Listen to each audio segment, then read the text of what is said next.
Good morning, everyone. Today, I will be presenting the introduction of the impact of music on student concentration, exploring genre and productivity article that's been written by Aubrey Wang. We all know that concentration is needed when student is studying. However, in this modern era, music has become some kind of habit for most of the students, especially Gen Z. So, the aims of the study is to confirm whether music will help in learning or just a distraction. In this article, some researchers believes that music will manage stress, while the others said that it has a drainage effect since there is still lack of the understanding regarding how and what specific factors such as lyrics, tempo, volume, personal mood, or memory to influence study performance. The purpose of this research is to assess the relationship between the consumption of music and the level of productivity among students. There are five objective research in this study, which is to evaluate how music affects concentration, specifically addressing the correlation between high productivity and lower music consumption. Second, to assess the influence of classical, pop, and ambient music on learning comprehension. Third, to compare students' perceived benefits of listening to music with their actual self-reported levels of focus and academic performance. Fourth, to determine how personal factors such as mood, attention span, and memory moderate the impact of background music. The last one is to investigate how specific elements enhance or hinder performance across different academic tasks. The questions that has been asked in this study is how does the frequency of music consumption correlate with student concentration levels and overall academic productivity? Second, what are the comparative effects of classical, pop, and ambient music genres on students' learning comprehension score?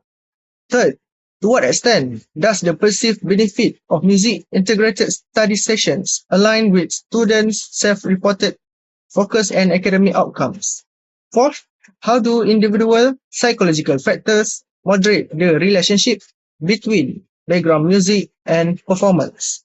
The last one is in what ways do specific auditory characteristics, namely lyrics, tempo, and volume influence student performance across varying types of academic tasks? Next, I would like to discuss both the significance of this research and the boundaries we work within during the study. To begin with the significance, why does this matter? Our goal was to go beyond basic data collection. We wanted to provide actionable insights that help students build stronger, long-term habits for the future. By identifying the most effective study methods, this research aims to prevent negative outcome and help students better manage both their time and their stress. Ultimately, these findings offer a blueprint for designing personalized study environment that actually help. However, like any academic research, this study has its limitations. First, our participants were drawn from a specific student group, which means the findings might not fully reflect the diverse habits of the global student population. Additionally, the data we collected relies entirely on subjective, self-reported response regarding things like productivity levels and the ability to concentrate. Because of this, the accuracy of the data depends directly on the honesty and self-awareness of the participant themselves. Moving on to the literature review. Previous research has shown that relationship between music and student concentration is more complex than it might seem. Wang 2024 found a weak negative correlation between how often students listen to the music and how productive they feel, meaning students who listen to the music less tended to report higher productivity. This connects to what TZE 2010 called the attention draining effect, where background music unconsciously reduces the brain available attention during cognitive tasks. On the other hand, Kumar et al. 2016 found a 96% of students believe music actually helped their concentration, with the score peaked when soft background music was played. Mori et al. 2040 also found that students made the fewest mistakes when listening to music they personally preferred. To explain this mixed finding, three theoretical frameworks are commonly used. The Mozart effect suggests classical music temporarily boosts reasoning ability. The arousal mode hypothesis argues that music helps cognition indirectly by improving emotional state, and the cognitive capacity hypothesis proposes that music competes with academic tasks for limited mental resource. Finally, genre and personal differences play a major role. Pop music dominates student playlists, yet it is most associated with distraction. Ultimately, how music effect focus depend heavily on the individual moods, task, difficulty, and personal preferences. For Chapter 3 of the study, Methodology. Starting with Section 3.1, the research design and framework, this study used a combination of two setups to get a clear picture of the topic. First is descriptive design, and second is correlation design. Descriptive design, the first part, focuses on identifying context and pattern. This simply means documenting the natural, normal habits of the group being studied. It captures current unaltered music habits, choices, and frequencies among the student participants. Correlated design, the second part, work on establishing statistical link. The goal here is to see if there is a predictable connection or mathematical match between those baseline music habits and two key academic areas: student focus and learning comprehension. Moving into section 3.2, which cover the quantitative methodology. Three main reasons explain why a number-focused approach is ideal for this study. First, measurable data. This approach generates clear numerical record. This makes the information perfect for direct processing and concrete testing. Second, reliable correlation. Using number allow for clean statistical calculation to find real mathematical links between the different interest points. And lastly, standardized scale.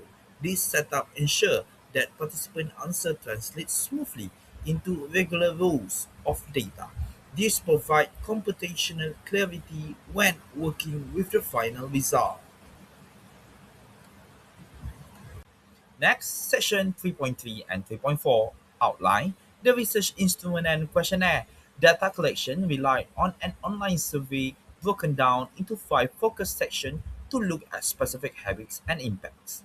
Section A look at basic music consumption and concentration habits. Section B focus on different music genre and how they connect to learning comprehension. Section C compares specific benefit versus actual study focus. Session D explore personal moderating focus that might change concentration. And lastly, Session E evaluate specific auditory element and how sound detail affect task performance. The questions were structured in plain, direct English to prevent any confusion and to keep the incoming data as clean as possible. Section 3.5 details the research procedure, which was carried out across six organized phases to protect the integrity of the project. Phase 1 Instrument construction. This step involved turning background research goal into a verified valuable survey. Phase 2 Administrative approval. Official organizational permission and safety compliance were cleared before launching the study. Phase 3 Participant concern. Information briefing will help to assure total anonymity, secure data right, and the freedom to exist at any time. Phase 4 Active survey distribution. Dedicate instruction free time slot were provided so participants could complete the survey properly. And first, Phase 5 Data cleaning and entry. Raw files were carefully screened for completeness and the results were cataloged in Excel sheet. And lastly, phase 6 statistical analysis, descriptive and correlational process were run to compile the final finding into readable report. To conclude Chapter 3, Section 3.6 show the research time frame which maps out how the work was complete over a 6-week period. Week 1 and 2 were spent on theoretical framework development and reviewing past literature. Week 3 focused on survey tool drafting and finalizing the indicator. Week 4 was the active data collection phase, gathering survey answers from 90 multi-institutional students. Week 5 involves screening the raw logs, entering information into Excel, and running calculation script. And lastly, week 6 conclude the process by interpreting the statistical relationship and complying the draft report. Okay, moving on to chapter 4, finding and discussion. Our study highlight a clear distinction between how students use music and its actual cognitive impact. For the finding and discussion, they are divided to 5 sections, which is A, B, C, D, E. For the section B, music consumption, we found that 41.1% of students listen to music for 1 to 3 hours daily while studying. For the section C, genre and learning comprehension, pop is the most popular genre at 41.1%, but is possibly the most effective for retaining information. For the section D, perceived benefit versus actual focus. A notable 57.8% of respondents admit to autopilot or losing focus because of the music. For the last section, which is section E, personal moderating factor. Emotion play a massive capacity with 74.4% stating that their mood detected for study playlist. For the discussion of studying, the study revealed that the music served mainly as a psychological support tool for a student managing stress and fatigue, where 72.2% believe it helped them focus. Actual information retention is highest with ambient and lo-fi music. Conversely, heavy memorization tasks are obstruction by loud of the genre, highlighting a critical gap between perceived comfort and actual cognitive efficiency. That's all. In conclusion, our study found that music play an important role in student study habit by helping their study motivated, relaxed, and less stressed. However, the effect of the music on concentration depend on the type of music, the task being performed, and individual preference. The findings shown the ambient and low-fit music are generally more effective for concentration and information retention, while loud and fast-paced music can be distracting, especially during reading and memorizing tasks. Soft instrumental music was found to create more suitable learning environment, although many students believe that music improves their productivity. Many also admitted that they sometimes lost focus while listening to music. This suggests that music may be more useful for managing mood, stress, than directly improving academic performance. Lastly, background music can either support or hinder learning. Choosing low volume, slow tempo, and lyric-free music may help students study performance effectively. For the recommendation, based on the finding of this study, severe recommendation can be made. First, students should choose their study music carefully. Ambient, low-fi, and classical music are recommended because they can support concentration and reduce distraction. Students should also avoid loud and high lyrical music when performing complex tasks such as reading, memorizing, or problem solving. In addition, students should evaluate whether music genuinely improves their focus or simply provide emotional comfort. Next, educators and educational institutions should promote awareness of effective study environment, workshop on study skill, concentration strategy, and time management can help students develop more productive learning habits. Music can also be used as tool to reduce stress and improve motivation during less demanding tasks.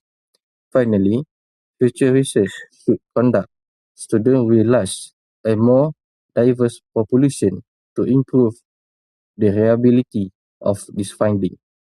They should also use more objective measurements such as academic test score and performance assessment and investigate additional factors including personality, emotional, music training, and listening style.